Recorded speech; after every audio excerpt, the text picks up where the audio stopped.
کسو بے گیا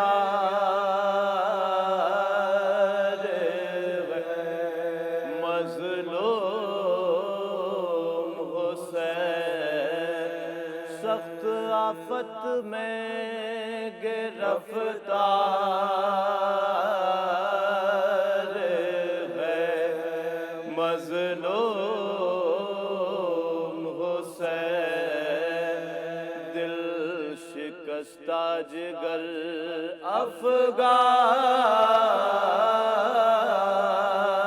افگار ہے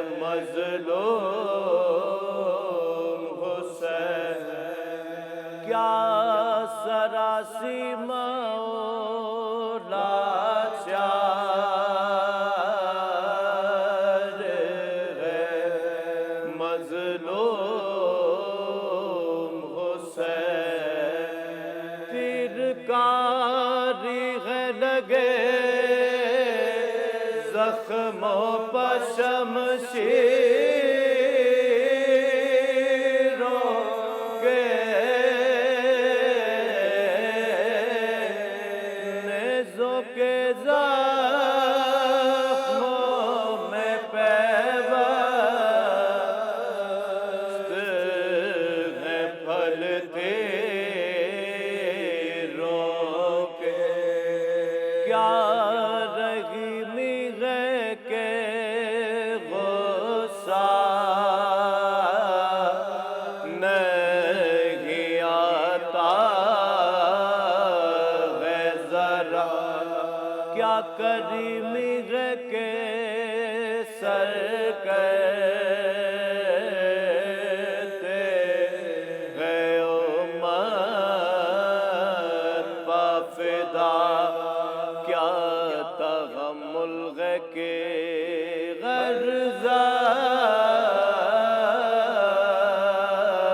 غرزم پاگے شکر خدا کیا شجاعت ہے کہ لاکھوں میں کھڑے ہیں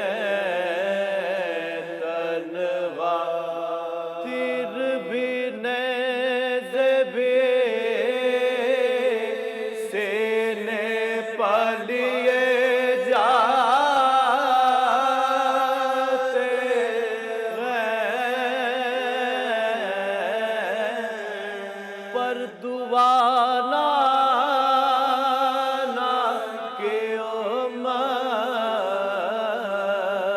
کو دیے جاتے ہیں یوں تو ایک سے ایک ظلم ہوا شہر پسوا تین صدموں میں مگر ضبط کا 11 نہ رہا ایک جوان اس کا بھتیجا تھا حسن کا بیٹا شب کو وہ دولہا بنا صبح وہ شہیدوں میں ملا اس کے مرنے کی خبر بیووں نے جب پائے تھے ماں دلہن کو لی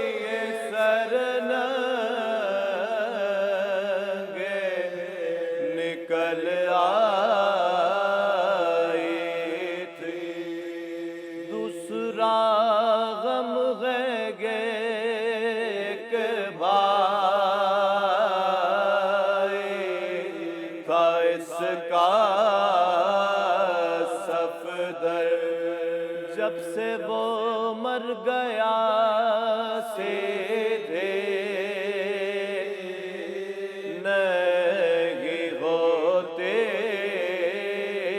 ہے کمر ابھی روتا ہے اسے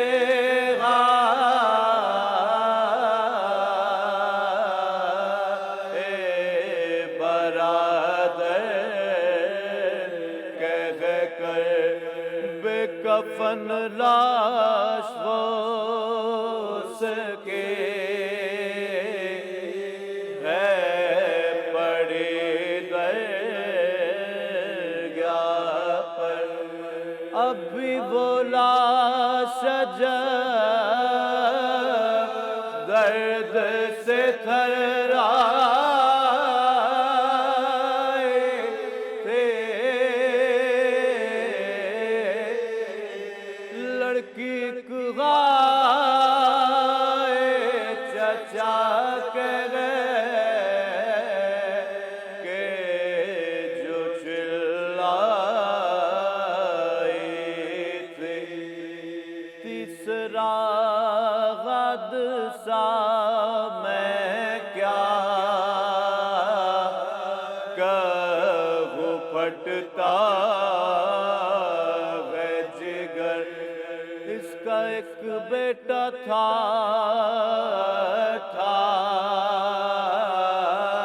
18 برس کا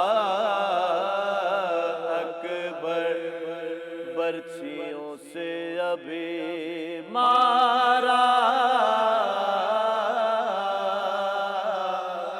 گیا وہ رش کے قمر خیف ہے دفن غویرات کو جس کے غم اکبر میں اسے کیا کہوں کیوں کہ دیکھا چشم افلاک نے زینب کو کھلے سر غم اکبر میں اسے کیا کہوں کیوں کہ دیکھا چشم افلاک نے زینب کو کھلے سر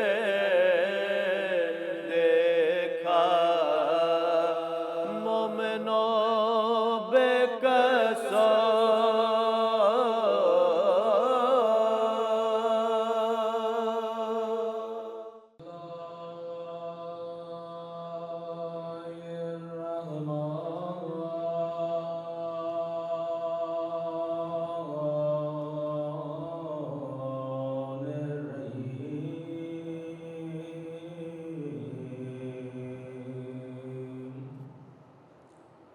الحمد لله رب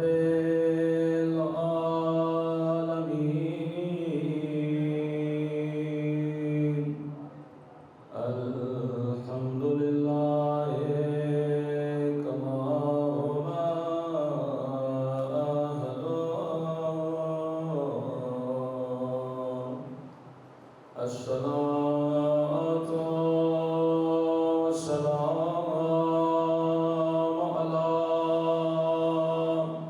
سيد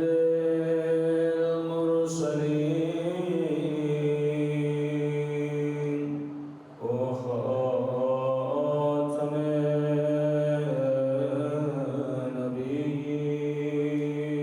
النبيين أبي القاسم محمد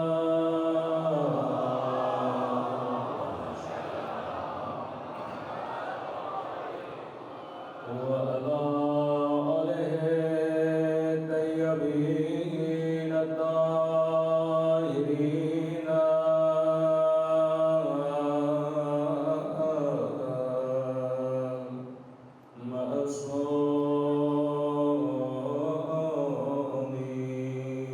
محمد صلوات پڑھے محمد والے.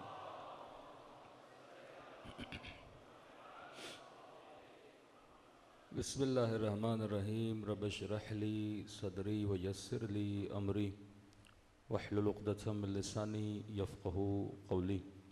اما بعد فقد قال سبحانہ وتعالی فی محکم کتابہ بسم اللہ الرحمن الرحیم. من قتل نفسا بغیر نفس او فساد فی الارض فکأنما قتل الناس جمیعا ومن احیاها فکأنما احیا الناس جمیعا. صلوات پڑھے محمد وعلی محمد.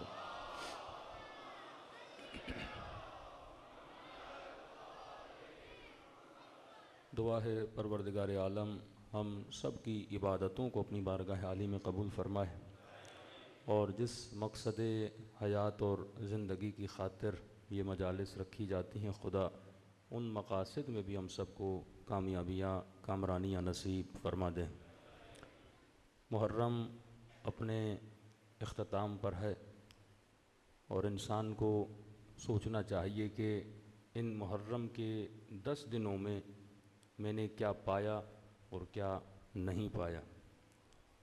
اگر ہم کسی ولی کی محفل میں جاتے ہیں تو اس ولی سے کچھ لینے جاتے ہیں. اگر ہم رسول کی قبر کی زیارت کے لیے جاتے ہیں وہاں سے نور لینے جاتے ہیں. اور اس نور کی اہمیت کے لیے قرآن نے ارشاد فرمایا کہ من قتل نفسا بغیر نفس. اگر کسی نے بے گناہ کسی کو قتل کیا تو یہ مت سمجھنا اس نے ایک انسان کو قتل کیا بلکہ اس نے پوری کائنات کو قتل کر دیا. ومن احیاها فکأنما احیا الناس جمیعا. جس نے ایک انسان کو زندگی دی یہ مت سمجھنا کہ اس نے ایک انسان کو زندگی دی بلکہ اس نے پوری کائنات کو زندگی دے دی.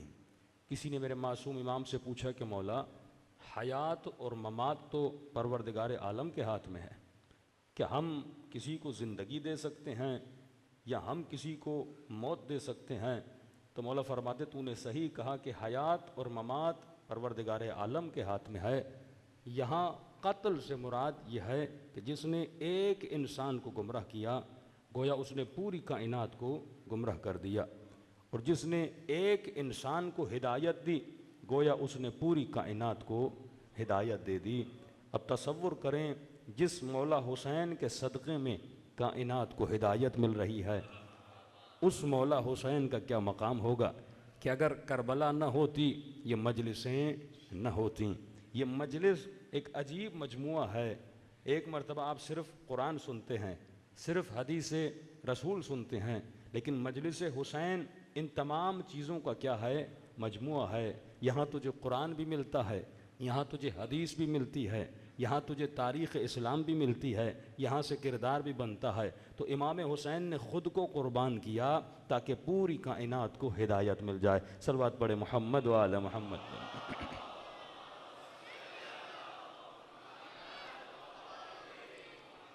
اور کہا جس نے ایک انسان کی زندگی کو بچایا گویا اس نے پوری کائنات کو بچا لیا. اور اگر والد گرامی امام حسین کو دیکھیں، مولا علی ابن ابی طالب کو دیکھیں تو شب ہجرت مولا علی نے نبی کے بستر پر سو کے رسول کی جان کو بچایا تھا. جو رسول کی جان بچائے اس کا اجر کتنا بڑا ہوگا. صلوات پڑھے محمد وآل محمد.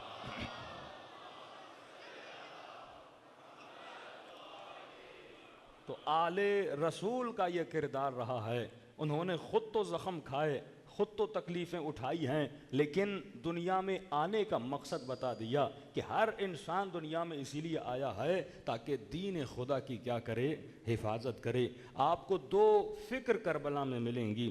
ایک فکر وہ ہے جو اپنی ذات کو بچانا چاہتی ہے، دوسری فکر وہ ہے جو دین خدا کو بچانا چاہتی ہے. شمر اپنا گھر بچا رہا تھا، حسین گھر اجاڑ کر لوگوں کا دین بچا رہے تھے. وہ اپنے جسموں کو بچا رہے تھے، اہل بیت اپنے جسموں کو قربان کر کے لوگوں کے ایمان کو بچا رہے تھے. مطلب تمہارے دنیا میں آنے کا مقصد کیا ہے؟ اب ایک بہت بحث چھڑتی ہے کہ بھائی کربلا میں مسلمان تھے، مسلمان کو قتل کر رہا تھا، لیکن انسان کو سمجھنے کی ضرورت ہے کہ دونوں طرف کلمہ پڑھنے والے تھے، دونوں طرف نماز پڑھنے والے تھے، دونوں طرف قرآن کو سمجھنے والے تھے۔ رسول کے جانے کے بعد یہ جتنی جنگیں ہوئی ہیں مسلمانوں کے درمیان ہوئی ہیں، یعنی یہاں پر بھی قرآن پڑھا جا رہا ہے، وہاں پر بھی قرآن پڑھا جا رہا ہے، یہاں پر بھی نماز پڑھی جا رہی ہے، وہاں پر بھی نماز پڑھی جا رہی ہے، لیکن ان دونوں مسلمانوں کا بیسک فرق کیا ہے کہ مسلمان سوچے کہ رسول کو جاتے ہوئے 60 سال سے زیادہ عرصہ نہیں گزرا، لیکن اس 60 سال میں اتنی فکر مسلمان کی کیسے بدل گئی کہ وہ مسلمان، وہ حسین ابن علی جو سیدہ شباب اہل الجنت ہیں، جن کے ہونٹوں کا بوسہ رسول خدا دیا کرتے تھے، جن کو اپنے کاندھوں پہ رسالت سوال کیا کرتی تھی، آج وہ عالم آ گیا کہ ایک مسلمان جو کلمہ بھی پڑھتا ہے، جو نماز بھی پڑھتا ہے، جو حج بھی ادا کر چکا ہے، وہ حسین کے سینے پہ بیٹھا ہوا ہے اور مولا حسین کے گلے پہ چھری چلا رہا ہے۔ یہ فکر وہاں سے لے کے یہاں تک، اس فکر نے اتنا سفر کیسے کیا؟ کیونکہ جب ہم فکر رسول کو نہیں سمجھتے، صرف کلمہ لا الہ الا اللہ پڑھتے ہیں، جب ہم فکر دین کو نہیں سمجھتے، صرف نمازیں پڑھتے ہیں، تو مولا ایک پیغام دے رہے ہیں، نماز وہ قبول ہے جس میں فکر الہی ہو، عبادت وہ قبول ہے جس میں فکر رسالت ہو۔ یہاں پہ 2 جملے استعمال کروں گا کہ ہر مسلمان پر سورہ حمد پڑھنا واجب ہے، جب بھی نماز پڑھے سورہ حمد پڑھنا اس پر لازم ہے۔ اب سورہ حمد میں ایک دعا کرنا ہر مسلمان کے لیے لازم ہے، وہ کون سی دعا ہے؟ اہدنا الصراط المستقیم، اے خدا مجھے صراط مستقیم پر چلا یا دکھا یا ہدایت دے، ترجمہ کوئی بھی ہو، لیکن ہر بندہ دعائے ہدایت کرتا ہے کہ اے خدا مجھے صراط مستقیم پر ہدایت دے، مجھے صراط مستقیم کا راستہ دکھا۔ اب یہ نماز لشکر مولا حسین میں بھی ہو رہی ہے، یہ نماز لشکر یزید میں بھی ہو رہی ہے، مطلب لشکر حسین کے سپاہی جب نماز پڑھ رہے تھے وہ اپنی نماز میں سورہ حمد بھی پڑھ رہے تھے، اور سورہ حمد میں پروردگار عالم سے یہ دعا بھی مانگ رہے تھے کہ اے خدا ہمیں صراط مستقیم پہ چلا۔ اور لشکر یزید میں جو نماز ہو رہی تھی، مثلا وہاں جب شمر نماز پڑھ رہا تھا وہ بھی یہی جملے، قاتل حسین جب نماز پڑھ رہا تھا وہ بھی یہی کہہ رہا تھا، اہدنا الصراط المستقیم، اے خدا مجھے صراط مستقیم دکھا یا صراط مستقیم پہ ہدایت دے۔ ذرا سوچنے کی بات ہے، دونوں کس سے مانگ رہے ہیں؟ اللہ سے مانگ رہے ہیں۔ لشکر حسین والا بھی اللہ سے مانگ رہا ہے، لشکر یزید والا بھی اللہ سے مانگ رہا ہے۔ یا اس طرح مثال کے اندازے میں سمجھا دوں کہ جب ہور نماز پڑھ رہا تھا تو ہور بھی یہی کہہ رہا تھا اہدنا الصراط المستقیم، جب شمر نماز پڑھ رہا تھا تو شمر بھی یہی کہہ رہا تھا اہدنا الصراط المستقیم، اے خدا مجھے صراط مستقیم دکھا دے، مجھے راہ راست پہ ہدایت دے دے۔ ہور بھی یہی کہہ رہا راہ راست پہ ہدایت دے دے۔ دعائیں دونوں کر رہے تھے، لیکن ایک دعا کرنے کے بعد قاتل حسین بنا، دوسرا دعا کرنے کے بعد ناصر حسین بنا۔ پروردگارہ دعائیں تو ایک تھیں، ہور نے بھی دعا کی وہ ناصر بنا، شمر نے بھی دعا کی وہ قاتل بنا۔ اللہ کی آواز آئے گی، ہاں شمر بھی دعا کر رہا تھا، ہور بھی دعا کر رہا تھا، ہور ناصر بنا، شمر قاتل بنا۔ اس کی وجہ یہ ہے کہ شمر صرف ذکر کر رہا تھا، ہور ذکر بھی کر رہا تھا، ساتھ میں فکر بھی کر رہا تھا۔ اللہم صلی علی محمد۔ تو کربلا میدان فکر ہے، یہ نہیں کہ تو قرآن پڑھے لیکن فکر نہ کرے، یہ نہیں تو کلمہ لا الہ الا اللہ محمد رسول اللہ پڑھے فکر نہ کرے۔ فرمایا بشر ہے فکر کی وجہ سے، پہلے فکر ہے بعد میں ذکر ہے۔ آج ذکری مسلمانوں کی کمی نہیں ہے، آج فکری مسلمانوں کی کمی ہے۔ بڑے سے بڑے ایکٹر ایکٹریسز کے گھروں میں چلے جائیں، نمازیں وہ بھی پڑھتے ہیں، کلمہ وہ بھی پڑھتے ہیں، لیکن جس چیز کی کمی ہے فکر کی کمی ہے۔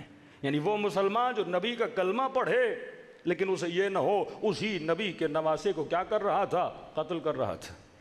دربار یزید ہے، امام زین العابدین کے کلام کو قطع کرنے کے لیے اس لعین مؤذن کو کہا کہ اذان دے تاکہ لوگوں کی توجہ ہٹے، کہیں ایسا نہ ہو کہ امام خطبہ دیں اور لوگوں کے مزاج بدل جائیں۔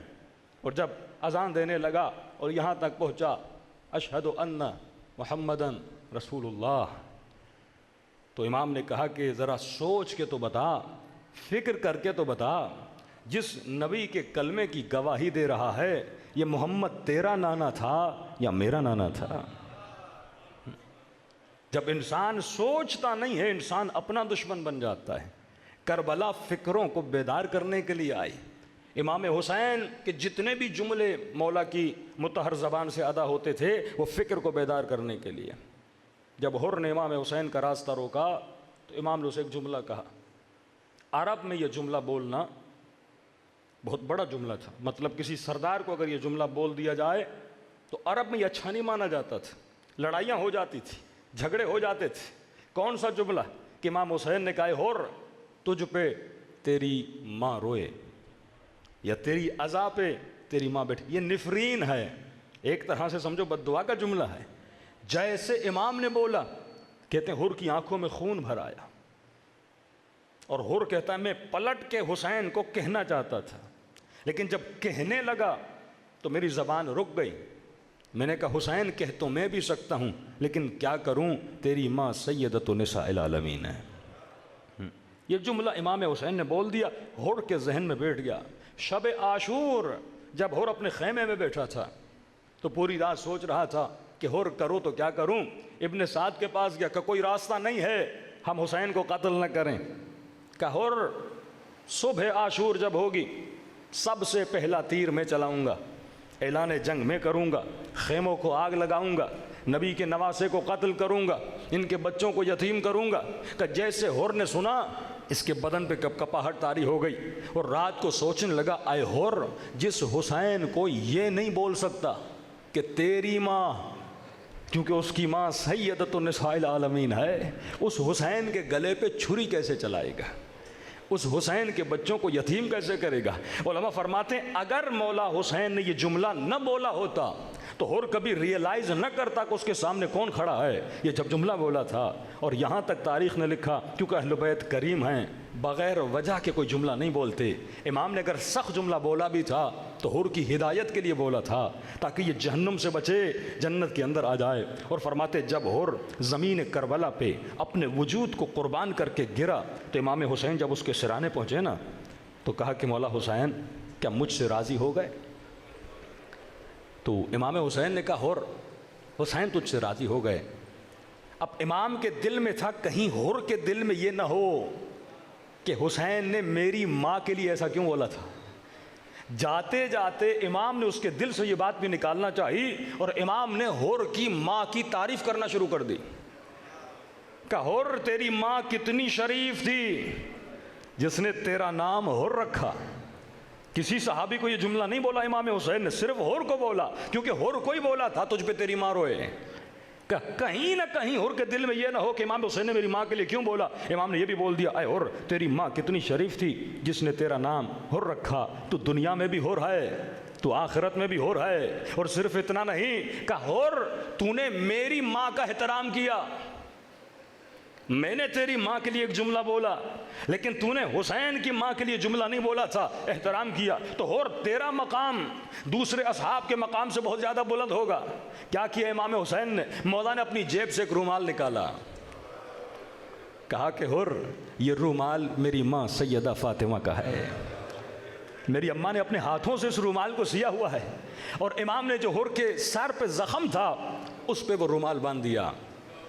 کہا کربلا میں تو شہید ہوا، تو نے میری ماں کا ادب کیا، تو نے نبی کی بیٹی کا احترام کیا، اے حر تیرے دل میں اتنا ادب۔ اب یہ سیدہ کا رومال باندھ رہا ہوں کہ روز قیامت جب تو اٹھایا جائے گا تیرے سر پہ زہرا کے رومال کی نشانی ہوگی، تو اگر پہچانا جائے گا میری اماں کے رومال سے پہچانا جائے گا۔ اور تاریخ لکھتی ہے جب کربلا میں سیلاب آیا، حر کی قبر جو ہے وہ خراب ہو گئی، کئی سالوں کے بعد جنازہ ظاہر ہو گیا، تو وقت جو وہاں پہ بادشاہ تھا اسے پتا تھا کہ حر کے ماتھے پہ امام حسین نے رومال باندھا تھا، کہ صحیح سالم جنازہ، ایسے لگ رہا تھا کہ حر کو کل ہی کسی نے دفن کیا ہے، بدن کے زخم بھی تازے، خون بھی تازہ، ویسے کا ویسا جنازہ تھا۔ کہتا پہچان یہ تھی کہ حر وہ تھا جس کے ماتھے پہ امام نے رومال باندھا تھا. جب میں جنازے کو دیکھنے گیا تو واقعاً حر کے ماتھے پہ وہ رومال باندھا تھا. یہ بادشاہ کہتا ہے میں نے نشانی کے لیے چاہا کہ حر کے ماتھے سے رومال اتاروں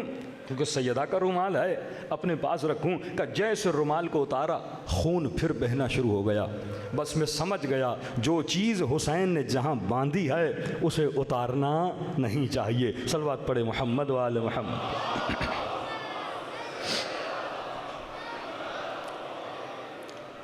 تو کربلا فکر کا نام ہے.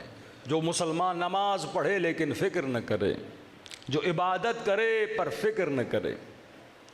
ایک باریک نکتہ آپ کی خدمت میں رکھ رہا ہوں, یہ نہیں کہ کربلا میں جو دشمن امام حسین تھا وہ خدا کو نہیں مانتا تھا. یہ نہیں کہ آج آپ کے زمانے میں جو بے دین لوگ ہیں وہ خدا کو نہیں مانتے. کیا یہ بے حیائی اور عریانی پھیلانے والے خدا کو نہیں مانتے؟ کیا رمضان کے مہینوں میں سب کے سروں پہ دوپٹے نہیں آ جاتے؟ کیا بے دین سیاستدان خدا کو نہیں مانتے؟ کیا بے دین سرمایہ دار خدا کو نہیں مانتے؟ سارے اللہ کو مانتے ہیں. کوئی نہیں کہتا خدا نہیں ہے, دل سے اللہ کو مانتے ہیں. کون سی چیز تھی جو امام حسین مانتے تھے اور یہ نہیں مانتے تھے؟ مولا حسین بھی خدا کو مان رہے ہیں, لشکر یزید والے بھی خدا کو مان رہے ہیں. کہتے ہیں خلقت خدا کو سب مانتے ہیں کہ اللہ خالق ہے, اللہ مالک ہے, خود کو مملوک خدا سمجھتے ہیں, اللہ کو خالق سمجھتے ہیں. جو چیز لوگ نہیں مانتے وہ یہ نہیں مانتے کہ اللہ رب ہے. اللہ کی ربوبیت کو لوگ نہیں مانتے. یہ مانتے ہیں کہ عالم تکوین مثلاً چاند, سورج, چرند, پرند کو خدا نے خلق کیا ہے, لیکن عالم احکام اور عالم تشریع کو لوگ نہیں مانتے. کہتے ہیں ہاں میرے دل نے مان لیا خدا ہے, لیکن کہتے ہیں پروردگارہ میری ذاتی زندگی میں انٹرفیئر نہ کرنا, جو مجھے اچھا لگے وہ میں کروں گا. میں تجھے مانتا ہوں, یہ نہیں کہ تجھے نہیں مانتا. شیطان بھی کہتا تھا پروردگارہ میں تجھے مانتا ہوں لیکن تو میری مرضی میں انٹرفیئر نہ کرنا. اب یہ میری مرضی آدم کو سجدہ کروں یا نہ کروں. آج مسلمان کا یہی حال ہے, اللہ کو مانتا ہے لیکن عالم تشریع کو نہیں مانتا, عالم احکام کو نہیں مانتا. کہتا ہے خدا احکام میں تیری چلنے نہیں دوں گا, تشریع میں تیری چلنے نہیں دوں گا. اور امام حسین جو کربلا میں بار بار جملہ کہہ رہے تھے کہ رضن برضا و تسلیما لامرہ, اے خدا حسین تیری رضا پہ راضی ہے اور تیرے امر پہ کیا ہے, تسلیم ہے. جب تک یہ تسلیم ہمارے اندر نہیں آتی ہم گناہوں سے نہیں بچ سکتے. جب تک یہ تسلیم ہمارے اندر نہیں آتی ہم کربلائی نہیں بن سکتے. پھر ہمارا مزاج وہی ہوگا جو مزاج شمر کا تھا, جو مزاج یزید کا تھا. السلام علیکم. صلوات پڑھے محمد و آل محمد.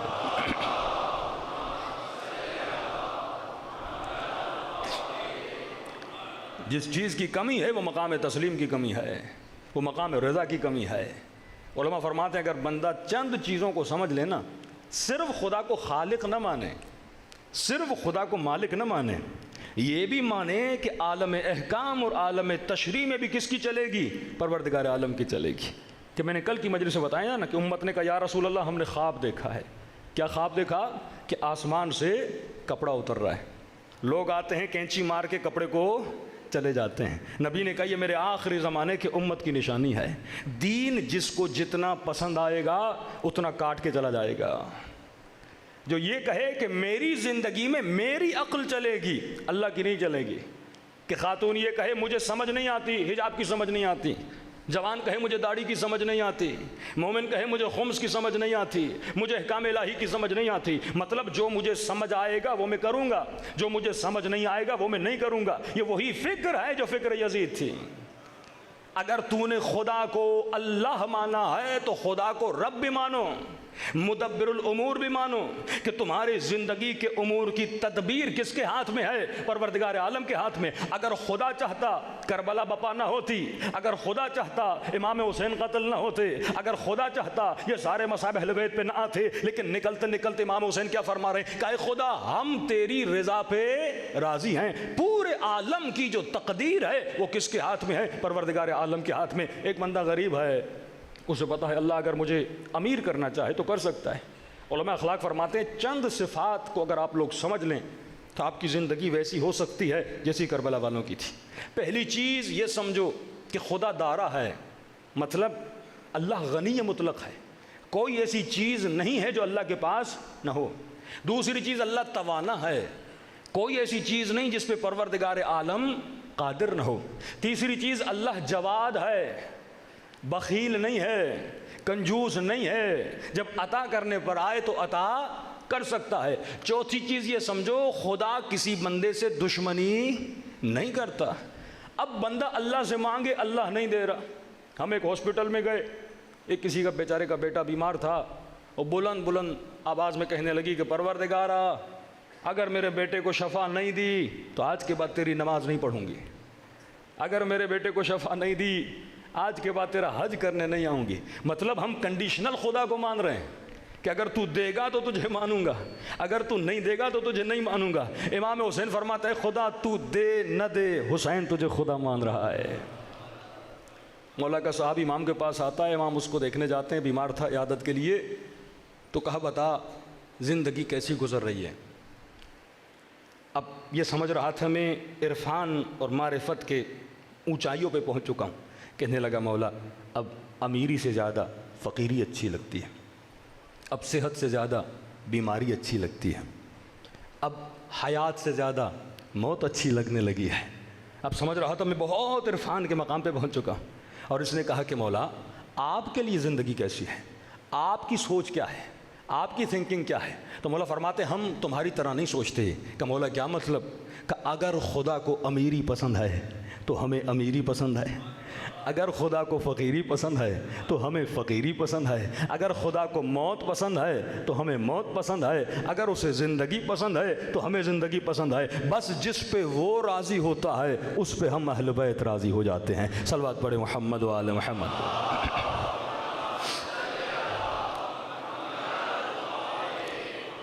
بعض اوقات ہم اللہ سے بہت مانگتے ہیں پر دعائیں قبول نہیں ہوتی تو لوگ رنجیدہ ہو جاتے ہیں۔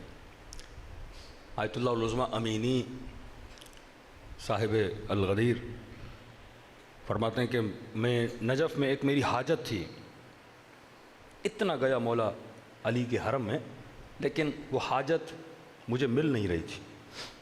تو کہتے ہیں مولا علی کے حرم میں کھڑا تھا، اتنے میں ایک صحرا نشین عرب، کپڑے میلے سے مٹی میں تھا، اس کے ہاتھ میں ایک بچہ تھا جو پیرالائز تھا، فلج تھا بچہ بالکل، ایسے آ کے مولا کی زری کے سامنے پھینکا اور مولا کو پکارا اور کہا کہ علی میرے بٹے کو شفا دو۔ نہ کوئی مولا کو سلام کیا، وہ آداب زیارت جو ہوتے ہیں، اذن دخول پڑھو، یہ کرو، 2 رکعت نماز پڑھو، کچھ بھی نہیں۔ کہ یا ابا الغوث، یہ مولا کے القاب میں سے ایک لقب ہے، یا ابا الغوث، اے فریاد سننے والے کی فریاد سننے والے، میرے بچے کو شفا دے۔ کہ بالکل گوشت کے لوتھڑے کی طرح یہ لڑکا پڑا ہوا تھا، ایسے لگ رہا تھا یہ پیدائشی پیرالائز ہے۔ آغا میں نہیں کہتے، میں غور سے دیکھ رہا تھا اس کے ساتھ کیا ہوتا ہے۔ کہتے میں نے تھوڑی دیر کے بعد دیکھا کہ بچے نے اٹھنا شروع کیا۔ اب کیونکہ پیدائشی تھا تو جب اٹھا تو تھوڑا ابھی تک ٹانگیں سیدھی نہیں ہوئی تھی، پھر چلتے چلتے اس نے دوڑنا شروع کیا اور دوڑتے دوڑتے اپنے باپ کے گلے جا کر لگ گیا، یہاں تک کہ لوگ جھپٹنا شروع ہوئے، کیونکہ جن کو پتا ہوتا ہے مولا نے شفا دی فوراً اس کی قمیص ومیز اتار دیں، تو فوراً اس کے باپ نے اس کو اٹھایا اور حرم والے اس کو لے گئے۔ آغا امینی کہتے ہیں مجھے اتنا دکھ ہوا کہ مولا علی میں اتنے دنوں سے آ رہا ہوں، اتنے واسطے دے رہا ہوں، پھر کہتے ہیں میں نے دل میں کہا کہ مولا اتنا علم حاصل کرنے کا فائدہ کیا؟ ہم نے اتنا علم حاصل کیا، یہ صحرا نشین کچھ پڑھا ہوا بھی نہیں، نہ اس میں ادب تھا، ایسے آیا ایسے بچہ رکھا اور آپ نے شفا دی اور چلا گیا۔ تو کہتا مولا اس سے اچھا ہوتا میں بھی صحرا نشین بن جاتا تاکہ آپ مجھے عطا کرتے۔ کہتے رات کو جا کے گھر سویا تو مولا علی کو میں نے خواب میں دیکھا۔ یا علی، امام نے فرمایا اے امینی، وہ صحرا نشین تھا، اس کے اندر علی کی اتنی معرفت نہیں تھی، اگر میں اسے نہ دیتا وہ کافر بن جاتا، لیکن تو میرا اپنا ہے، علی کو پتا ہے نہ بھی دوں تو کبھی علی کے در کو چھوڑے گا نہیں۔ دوسرا جس طرح تو علی کا عاشق ہے اسی طرح ہم بھی تجھے پسند کرتے ہیں، میں چاہتا ہوں تو بار بار میرے حرم میں آ، بار بار میری دربار میں آ، تاکہ ہم بار بار تجھے دیکھا کریں۔ تو مومن سوچے جب کبھی خدا نہیں دیتا تو مصلحت پروردگار عالم ہوتی ہے۔ یہ بالکل علماء فرماتے ایسے ہے، اگر چھوٹا بچہ اپنے والدین سے تیز دھار کوئی ہتھیار مانگے، بس ایک تیز چھری ہے، بچہ ضد کرے 2 سال کا 3 سال کا بچہ کہ مجھے چھری دو، کیا والدین اسے چھری دیں گے؟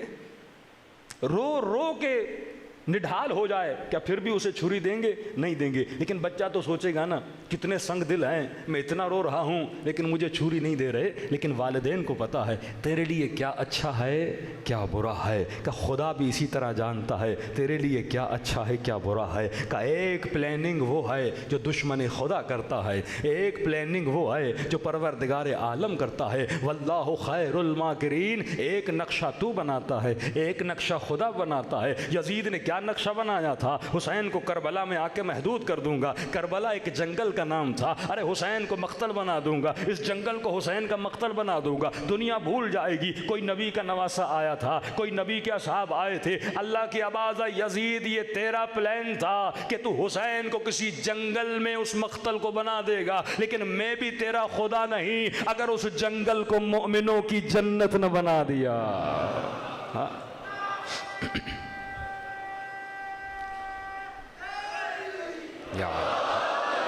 آج کربلا جنت بن چکی ہے۔ 40 کسی معجزے سے کم نہیں ہے۔ نہ شیعہ نہ سنی نہ مسیحی، ہر بندہ ہر ملک سے 40 پہ جاتا ہے، اور جانے کے بعد وہی جذبہ اس کے اندر آتا ہے جو کربلا والوں کے پاس جذبہ تھا۔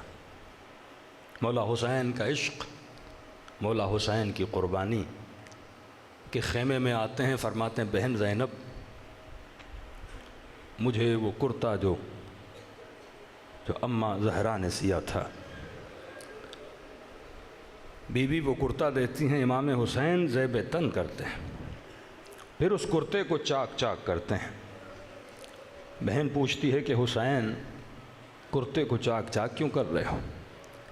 کہا میری شہادت کے بعد ہر شے میرے بدن سے لوٹ لی جائے گی، شاید پھٹا ہوا کرتا دیکھے اور میرے بدن سے کرتا نہ اتارے، لیکن میرے امام زمانہ فرماتے میرا سلام ہو کربلا کے اس شہید پہ جس کے بدن پہ ایک بھی کپڑا نہیں تھا۔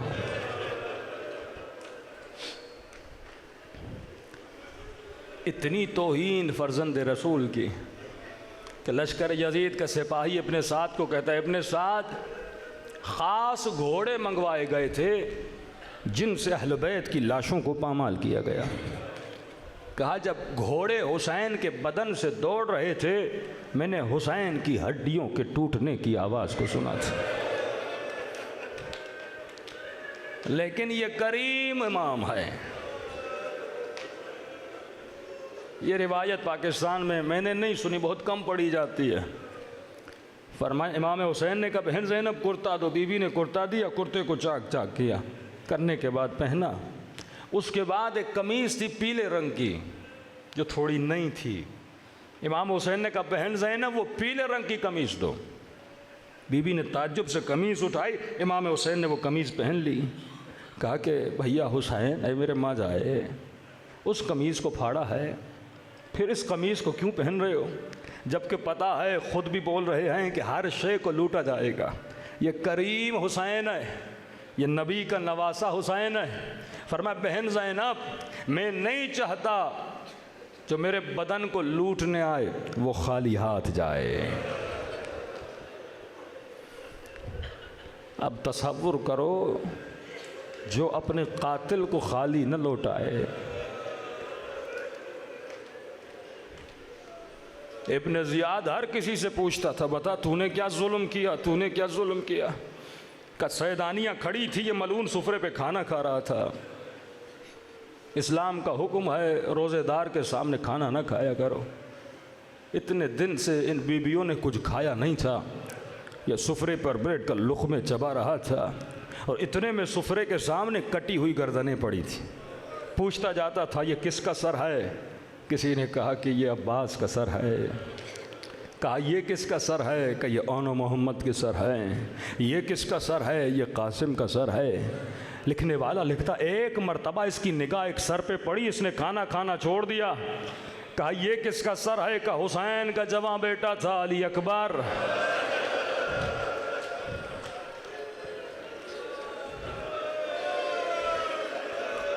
کہتے ہیں ابن زیاد غیظ میں آتا ہے، کہتا ہے تجھے کس نے حکم دیا تھا حسین کو قتل کرو؟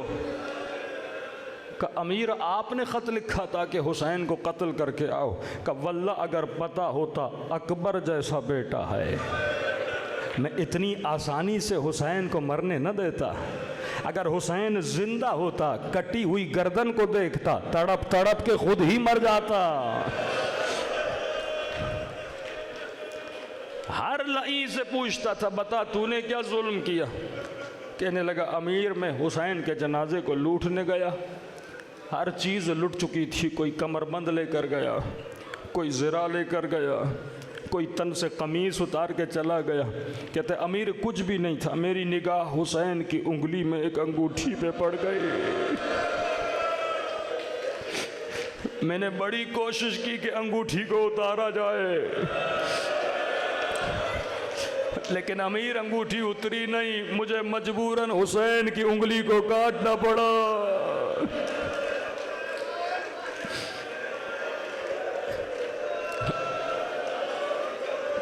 آج کا حسین کا چاہنے والا یہ سن کے برداشت نہیں کرتا، لیکن تصور کرو 4 سالہ بچی نے کیسے برداشت کیا ہوگا۔ بابا کی کٹی ہوئی گردن پہ اپنے ہونٹوں کو رکھتی تھی اور رو رو کے کہتی تھی بابا تیرے گلے کی رگیں کس نے کاٹی ہے؟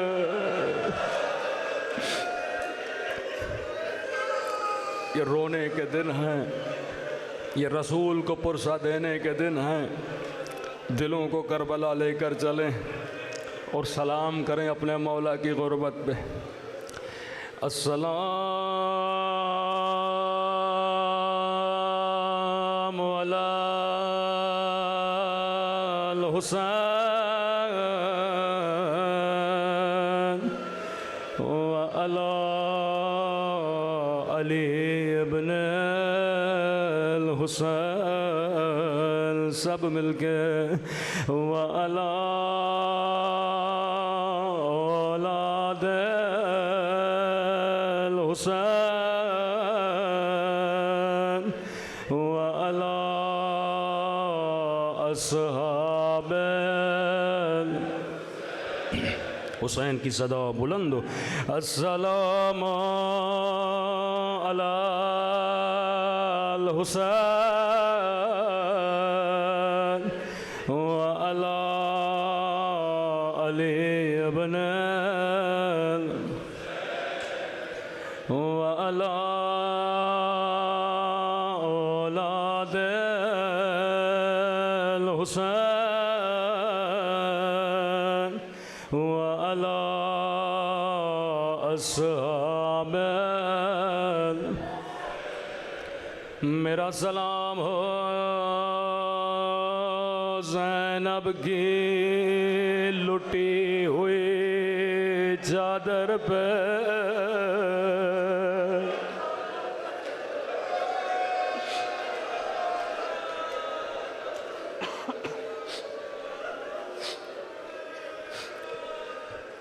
میرا سلام ہو ان ننھے سے رخساروں پہ جن کا رنگ بدلتا رہا، کبھی شمر کے تماچوں نے رنگ کالا کیا، کبھی ظالم کے تماچوں نے رنگ نیلا کیا۔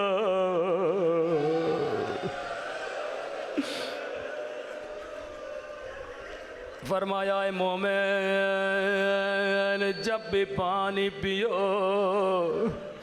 میری سکینہ کو یاد کیا کرو، ایک ایک بوند کے لیے میری بچی کو تماچے مار گئے۔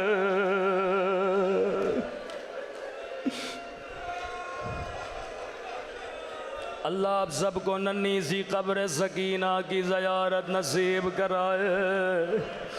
بڑی مظلومہ بی بی ہے۔ روایت کے جملے مولا حسین کی عادت تھی، واجب نماز مسجد میں پڑھتے تھے، مستحب نماز گھر میں پڑھتے تھے۔ کسی نے کہا مولا مستحب بھی مسجد میں پڑھیے، کہا نہیں، گھر میں سکینہ میرا انتظار کرتی ہے۔ بچی دو مصلے بچھاتی تھی، ایک اپنے لیے ایک اپنے غریب الوطن بابا کے لیے۔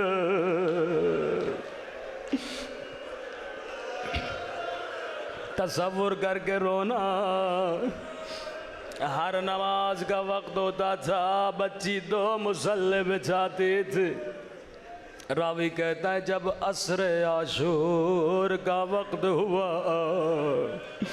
بچی نے دو ننھے سے مصلے بچھائے، ایک اپنے لیے ایک اپنے غریب الوطن بابا کے لیے۔ ننھے سے ہاتھوں کو اٹھاتی تھی، میرے اللہ میرے پردیسی بابا کی خیر ہو، میرے پیاسے بابا کی خیر ہو۔ لیکن بابا آتے تو کیسے آتے؟ روایت کے بڑے سخت جملے آئے۔ فرمایا اچانک بچی کو کسی کے چلنے کی آواز آئی، دوڑی دوڑی باہر گئے، شاید میرا بابا آ گیا۔ لیکن سنو گے سکینہ نے کیا دیکھا؟ ایک مرتبہ دیکھا شمر ہے، ہاتھ میں تازیانہ،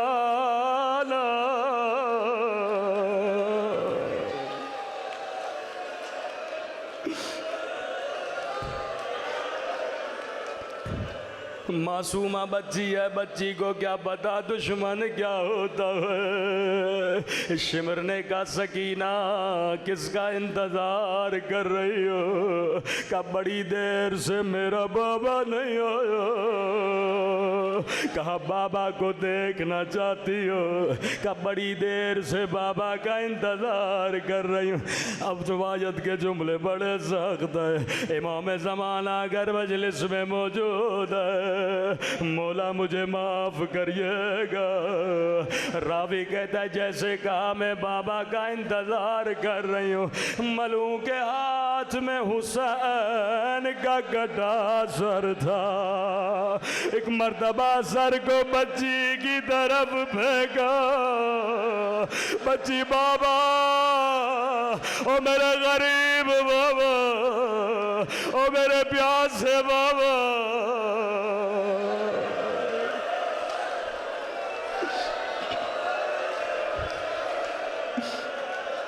اللہ کسی بچی کو بابا کی کٹی گردن نہ دکھائے۔ سر کو گود میں لیا، کبھی رو کے کہنے لگی بابا تیرے گردن کی رگیں کس نے کاٹے؟ بابا ظالم نے پانی پلایا تھا یا نہیں؟ اب یہ میرا تصور ہے، روایت کے جملے نہیں۔ بچی نے بابا سے ایسے پیار کیا ہوگا، رو کے کہنے لگی بابا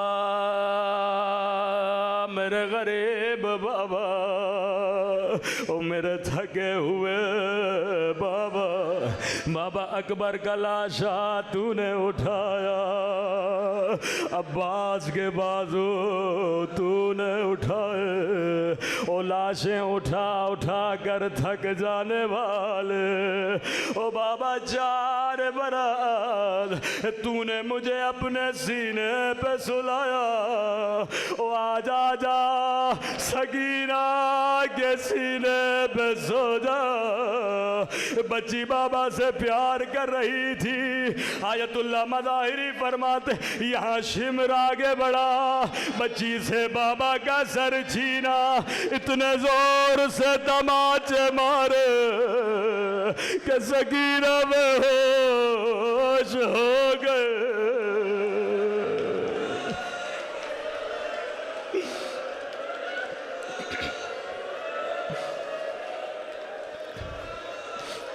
بی بی زینب خیموں میں ڈھونڈتی رہی کہاں ہو حسین کی امانت. جیسے خیمے میں پہنچی کیا دیکھا, کان بھی زخمی, رخساروں پہ نیل نشان, بچی کا سر گودی میں لیا.